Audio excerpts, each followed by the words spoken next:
Ujambo popote ulipo mpenzi mtazamaji, natumai mzima buheri wa afya na karibu katika taarifa zetu za Dira ya Hope TV jana leo. Jina langu ni Dolly Murikimbov.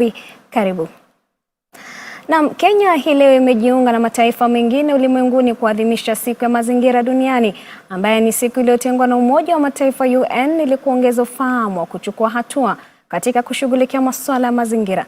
Kama sehemu ya maadhimisho yake, Umoja wa Mataifa ya Ulaya nchini Kenya, EU, imezindua kampeni ya hali ya hewa ya Generation Green ili kuwashirikisha vijana katika shughuli zinazolenga kusaidia Kenya kupunguza uchafuzi wa plastiki na uhifadhi wa mazingira. Resahati anaripoti. Kenya hii leo inapoadhimisha siku ya mazingira duniani, Umoja wa Ulaya nchini Kenya EU umezindua kampeni ya hali ya hewa ya Generation Green inayolenga kuangazia vipaumbele vyake vya hali ya hewa na kuwashirikisha vijana nchini Kenya katika mazungumzo chanya kuhusu kufungua fursa katika uchumi wa kijani kibichi. Kampeni hiyo inaambatana na mada ya maadhimisho ya mwaka huu ya Beat Plastic Pollution na ni sehemu ya juhudi za EU kutoa suluhisho kwa uchafuzi wa plastiki nchini Kenya. Kampeni hiyo ambayo pia inaadhimisha mwanzo wa juma la EU la kidiplomasia ya kuangazia hali ya hewa inahusisha wanafunzi kutoka shule mbalimbali za msingi katika kaunti ya Nairobi ambao watakuwa na warsha ya wiki moja ya ubunifu kuhusu jinsi ya kuchakata plastiki ili kutengeneza vibaraka almaarufu puppets. Jumatatu hii ya Juni tarehe 5, wanafunzi hao walifundishwa jinsi ya kutengeneza vibaraka kutoka kwa taka za plastiki kama njia ya kukuza mazingira na kupunguza uchafuzi wa plastiki. Pia walipata fursa ya kutazama onyesho la vikaragosi la uhifadhi wa mazingira lenye mada Leo's Search for a New Home. Akizungumza katika hafla hiyo, balozi wa Umoja wa Mataifa ya Ulaya EU nchini Kenya Henriette Geiger alidokeza kuwa EU imejitolea kusaidia Kenya kuelekea kwenye uchumi wa kijani kibichi na kupunguza athari za mabadiliko ya hali ya hewa. The European Union has been a global leader in trying to address climate change, mitigation and adaptation. And our priority for our cooperation in Kenya is to support the transition of Kenya to a green economy and a green future. And this is not just about saving the planet. It's very much about creating sustainable jobs and livelihoods. And to help Kenya, of course, to mitigate and adapt to the changes that are coming due to what the climate is going through right now.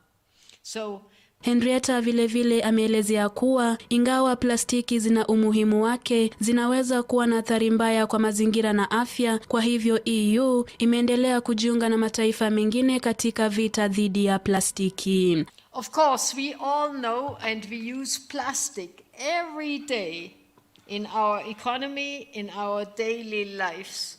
It has become very important for us. Sometimes our shoes are made of plastic, or our shirts. Many things are made out of plastic. This thing here is plastic.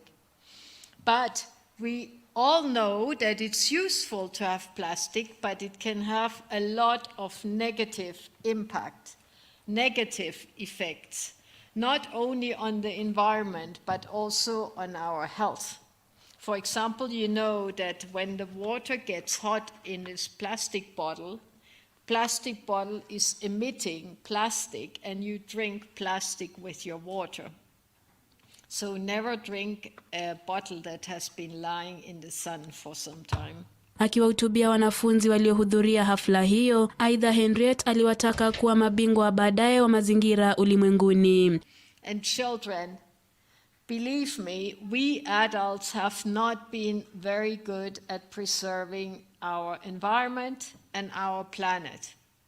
We have not been good. And all that you see in the damage has been created by us. But we are counting on you to do a better job in the future. Nikiripotia Dira, mie ni Grace Ahati. Shukran sana Grace Hati kwa taarifa hiyo. Na Rais William Ruto amesema kuwa kuundwa upya kwa usanifu wa fedha wa kimataifa kutasaidia kukabiliana na umaskini na kupunguza ukosefu sawa duniani. Akizungumza Jumatatu alipohudhuria ufunguzi wa kikao cha pili cha mkutano wa Umoja wa Mataifa wa makazi, Ruto alisema ufadhili wa sasa wa maendeleo na upungufu umejaa ubaguzi. Alice Diana na ripoti hiyo.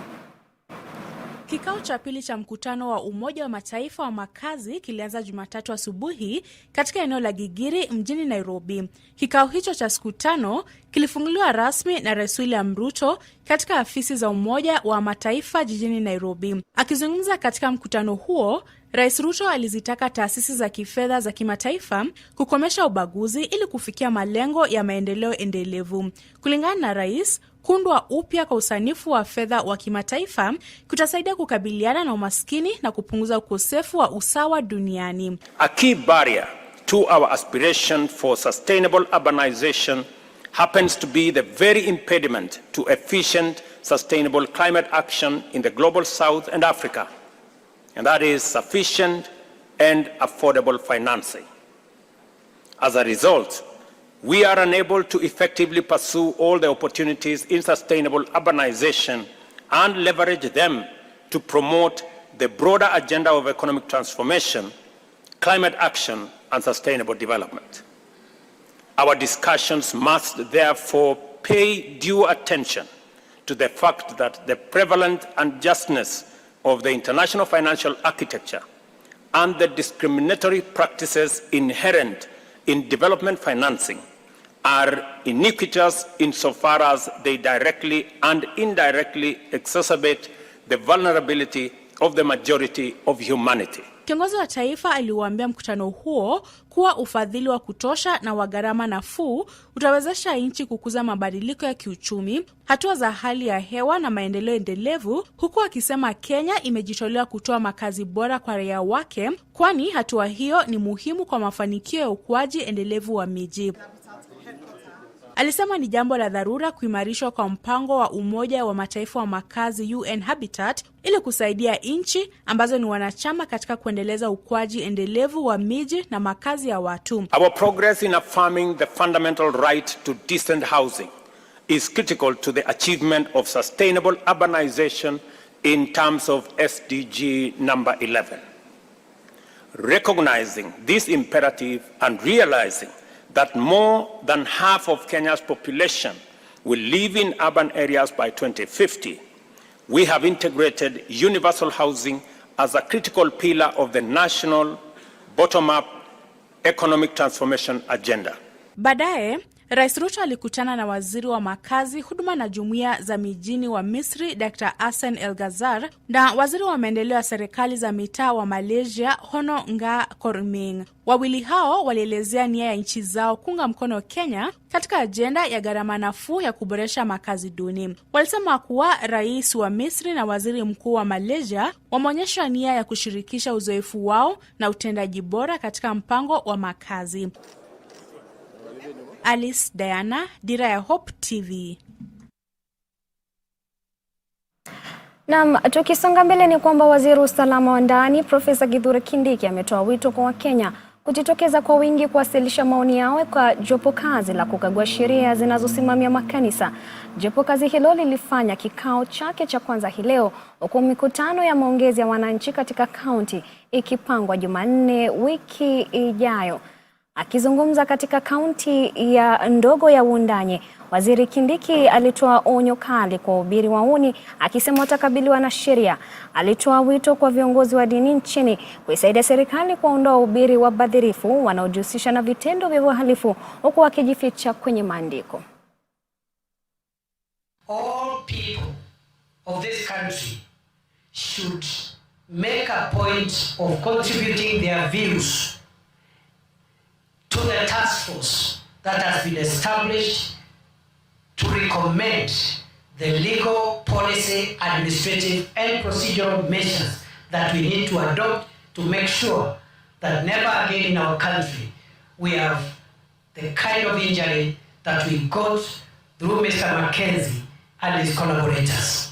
Kwa sababu wananchi wengi bado imani yao kwetu sisi maafisa wa usalama, bado imani ya wananchi iko chini.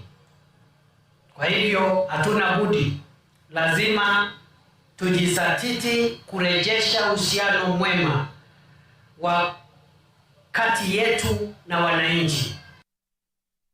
Mbali na hayo ni kwamba magavana wamepewa jukumu la kuunda kamati ambazo zitabaini bili ya madeni za kaunti zinazosubiri kulipwa. Akizungumza baada ya kikao na magavana wa kaunti mbalimbali, naibu rais Rigathi Gachagua amewapa magavana hao wiki 2 kudhibitisha bili zao na kupanga mbinu za malipo. Huyu hapa Dira na zaidi. Naibu Rais Rigathi Gachagua amewapa magavana uhuru wa kuthibitisha madeni yao ambayo hayajashughulikiwa kwa kuteua kamati itakayoketi na kutoa uamuzi kuhusu madeni ambayo hayajakamilika. Many governors have found huge bills that cannot be explained and that have no supporting documents, and they are not legally bound to honor such bills because they will be held accountable if they pay bills that are not supported and that were not procured in a regular manner. We have therefore, the meeting has mandated governors to constitute committees to interrogate all the bills and ascertain the ones that are payable. Kuhusu utoaji wa pesa taslimu kwa kaunti, naibu wa rais amesema kuwa pesa ambazo hazijalipwa ni takriban shilingi bilioni 94, huku bilioni 305 zikiwa tayari zimetolewa. Pia alibainisha kuwa wizara ya fedha inakabiliwa na matatizo na itatoa fedha miezi ijayo, na kuongeza kuwa serikali haitakopa kwa matumizi ya kawaida. We have agreed, owing to the difficult situation the country is having in terms of availability of exchequers, we have explained to the governors the strain that the National Treasury is undergoing, and they have understood, and after lengthy negotiations we have agreed that the National Treasury will disburse by the end of this week monies owed to the counties for the month of April.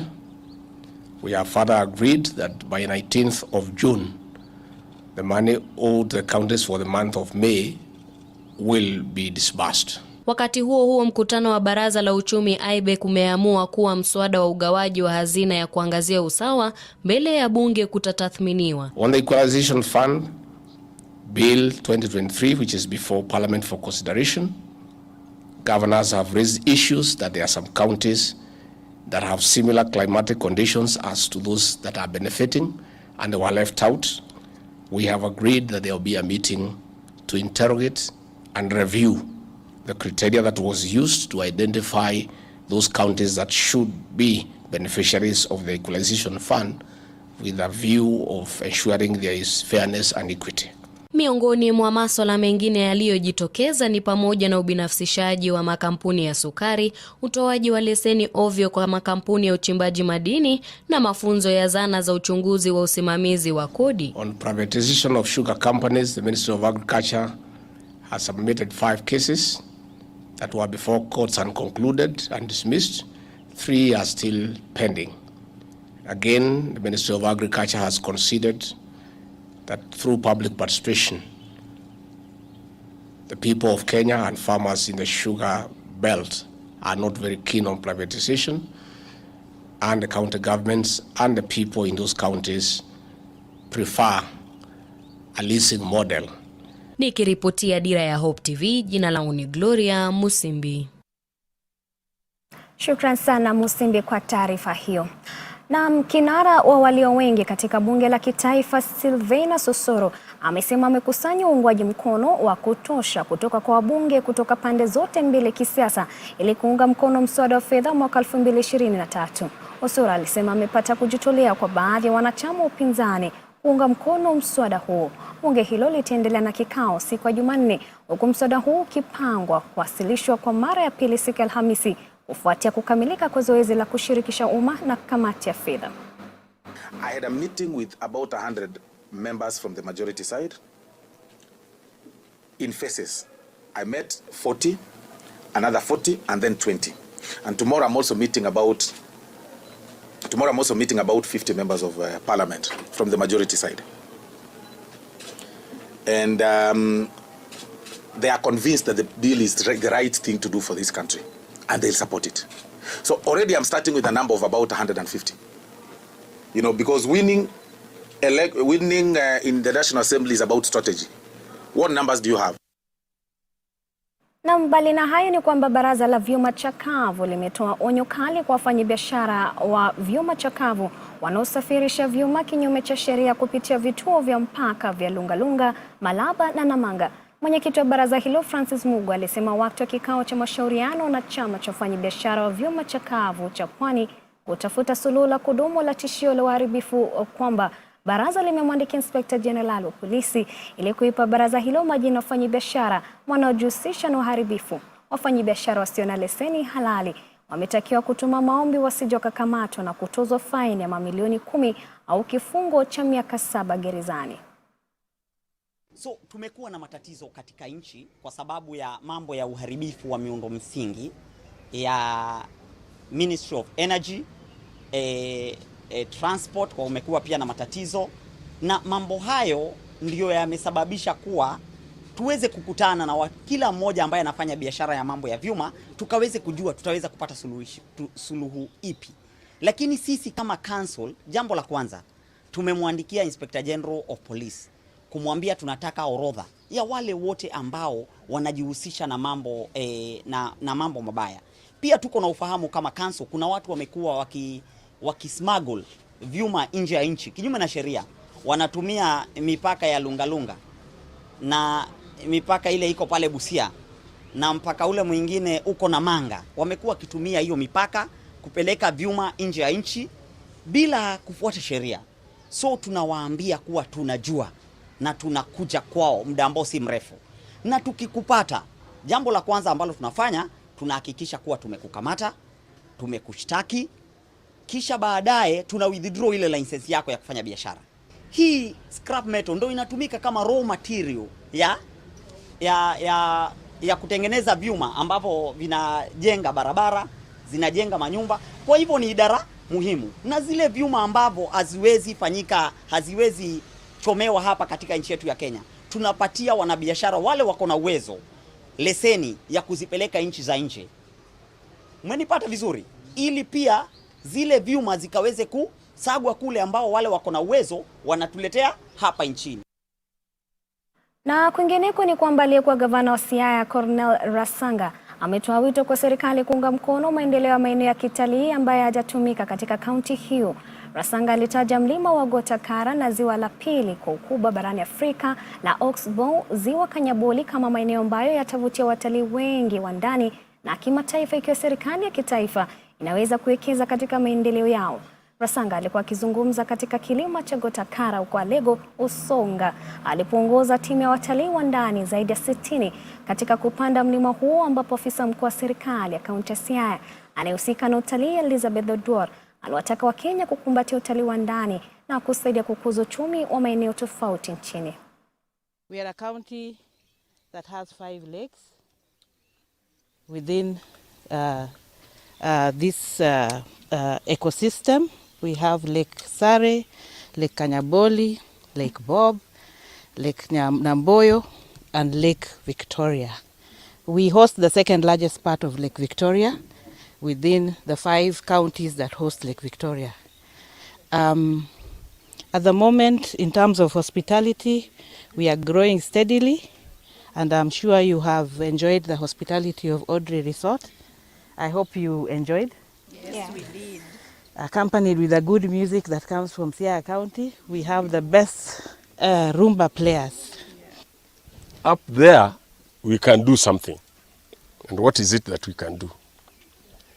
And I thought we could establish a golf course on top of this hill. And that is my vision. Up to today. Ukiona vile unaniona mimi nachezaga golf siku hizi. Sawa sawa. So we have already approached some people. They are willing to come and invest on top of the hill. Okay? So it will definitely be a tourist attraction as a result of that, because a golf course will be accompanied with some settlement, right? maybe it will be a settlement known as Audrey B. Na taarifa hiyo kutoka kaunti ya Siaya inatukamilishia Dira ya Hope TV jioni leo. Shukrani za dhati mpenzi mtazamaji kwa kutegea taarifa zetu, na pia kwa wale wote waliweza kufanikisha taarifa hizi. Tupatane kesho panapo majaliwa. Jina langu ni Doli Mbovi na kutakia usiku mwema.